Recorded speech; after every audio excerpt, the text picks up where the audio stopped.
They took care of business last night, right? This was supposed to be some huge game, and obviously if the Celtics had won this game, the #1 seed would have been in doubt. Instead, now they have a 3-game lead. The Raptors do atop the Eastern Conference, only 4 games to play.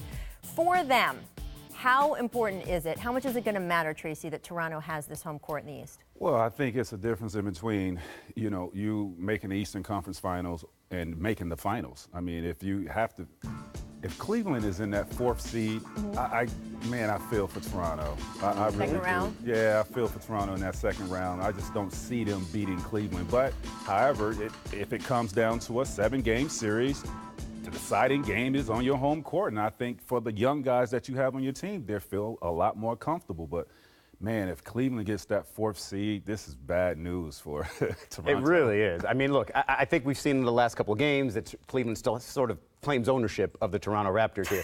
And I think is that like when somebody changes the Wikipedia absolutely. entry? Yep, absolutely. Team owner. And team owner, LeBron James. And I do think, though, that there's teams that can give them some problems. Like, look what the Sixers are doing coming into the playoffs. They're 12 in a row here. And if they face them in the second round, potentially, I think Toronto's got a lot of question marks. I don't think the home court advantage thing really matters unless it's against a team like Philly with no playoff experience. Against the Cavs, I mean, what did LeBron just break a streak of 29 straight series of winning a road playoff game when they didn't win one against Golden State? So he's going to win a game in Toronto if they face each other. So I don't think the home court's that big a deal. Although you point out the young players, Toronto's a team that's relied so much on his bench.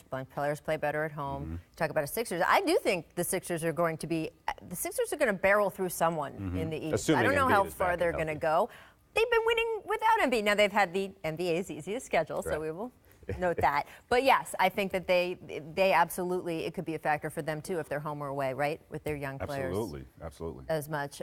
Kyle Lowry, I know, is sort of looking to prove himself in this playoffs. You've been talking to him. Kyle is not, like, the thing is he just needs to take more pressure off of himself is what it really is, because that seems to be the problem every time he goes into these playoffs. He's just a different person. It just seems he just put too much pressure on himself, and that's exactly the opposite of what you want from this Toronto team. You want Kyle and you want DeMar to have to feel like they can rely on other people less and not have to do more come the postseason. The fact of the matter is, though, it's hard to do, especially when the pressure's on. Last night was a great indication how this team should play. You don't have to rely on DeMar. You don't have to rely on Cal every single night. If it's Cal's backup point guard, Van Vliet. If he could play the way he plays, that will relieve some of that pressure. Absolutely. That will relieve some of that pressure off of Cal.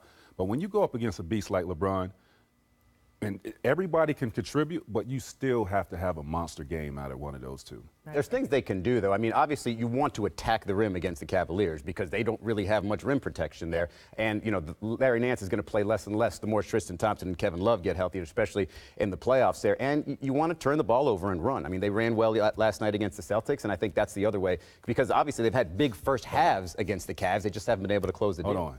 You said Larry Nance will play less if Tristan Thompson and Larry Nance would play more than Tristan. He should. But given the playoff experience, given what they have facing them, I'm going to go ahead and guess they're going to play Tristan Thompson. I mean, they're paying him. I think it's going to be interesting. Ty Lue comes back tonight. We'll talk about that a little bit later in the show.